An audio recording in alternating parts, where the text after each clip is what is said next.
one of the most hyped hair color, which is Kota Cosmetics. Is it actually good or bad? Today I just want to share my honest review with you guys. So hello and assalamu alaikum everyone. As already you guys know that my shade is ash gray. Basically হচ্ছে কি আমি বলবো এই কালারটা হচ্ছে কি যদি আপনার হেয়ার হচ্ছে মিডিয়াম রেঞ্জের হয়ে থাকে, আমারটা হচ্ছে কি মিডিয়াম লার্জ। সো আমারটা এত বেশিও বড় না আবার বেশি ছোটও না, বাট আমি এই একটা কালার দিয়ে আমরা তিনজন প্রপারলি কালার করতে পেরেছি।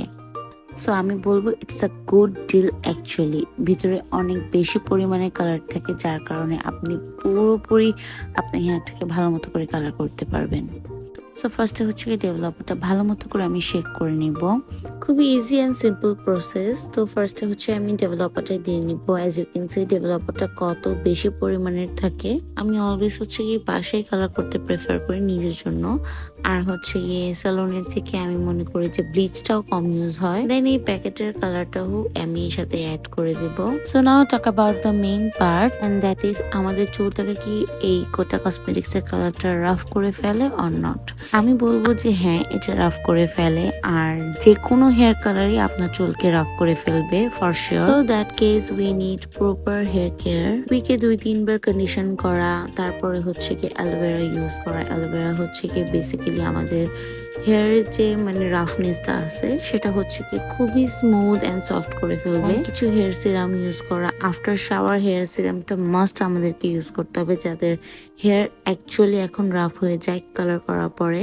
তো আমি ওই কালারটাকে ভালো মতো করে মিক্স করার পর আমার ফুল হেয়ারে আগে আমি কম করে নিচ্ছি, যাতে করে হচ্ছে এই কালারটা যখন আমি দিব ভালো মতো করে হচ্ছে স্প্রেড হয়ে যায়। অ্যাজ ইউ ক্যান সি আমি দুইটা হচ্ছে ডিভাইড করে নিয়েছি। So they provide gloves as well. ভালো মতো করে গ্লাভসটা আমি পরে নেব। অ্যাজ হেয়ার কালার করার জন্য আমার এই গ্লাভসটা মাস্ট নিডেড। সো আমি একটা স্মল প্রসেস ফলো করি। আমি হচ্ছে গিয়ে যখনই হেয়ার কালারটা অ্যাপ্লাই যেখানেই করবো না কেন, সাথে সাথে করে হচ্ছে গিয়ে আমি কম করা স্টার্ট করব। রিজন একটাই, যাতে করে হচ্ছে গিয়ে আমার প্রপার প্রত্যেকটা মানে এক একটা হেয়ারের মধ্যে হচ্ছে এই কালারটা ভালো মতো করে স্প্রেড হয়ে যায়। অ্যাজ আমি হচ্ছে একটা বেস কালার করতেছি, আমি কোনো রকম কোনো হাইলাইট বা কিছু করতে চাচ্ছি না। এক সাইড হচ্ছে গিয়ে আমার অলরেডি কালার করা ডান। দেন দ্য সেম প্রসেস আমি ফলো করব, যেটা হচ্ছে কি ভালো মতো করে হেয়ার কম করা। ফর দ্য বেটার রেজাল্ট আমি হচ্ছে কি একটা শাওয়ার ক্যাপ ইউজ করতেছি এখানে, যাতে করে প্রপারলি হচ্ছে কি আমার হেয়ার কালারটা সুন্দর মতো বসে যায়। If we doing hair colour then we need a patient. ঠিক 4 to 5 আওয়ার্স পরে আমার হেয়ার কালারটা ঠিক এরকমই আসছে, and honestly I love my hair colour.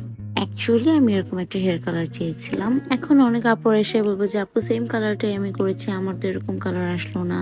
আমি তাদের জন্যই বলবো যে আমাদের প্রত্যেকেরই হেয়ার কালার ডিফারেন্ট করা। ইভেন অনেকের ব্লিচ করা থাকে, অনেকের ব্লিচ করা থাকে না। ইভেন অনেকের হচ্ছে কি ব্ল্যাক হেয়ার থাকে, ডিপ ব্রাউন থাকে, লাইট ব্রাউন থাকে। কারো হেয়ার কালার দেখে যে আমি সেই হেয়ার কালারটা কিনে আমি অ্যাপ্লাই করব, it is actually the wrong decision. আর একটা জিনিস বলবো যে এই কালারটা করলে খুব বেশি পরিমাণে হচ্ছে কি চুলের যত্ন নিতে হবে, তাহলে হচ্ছে গিয়ে আপনার হেয়ারটা খুবই ভালো থাকবে। So yeah, this is it for today. If you like my hair color, do let me know in the comment section. See you in my next video. Ta-da!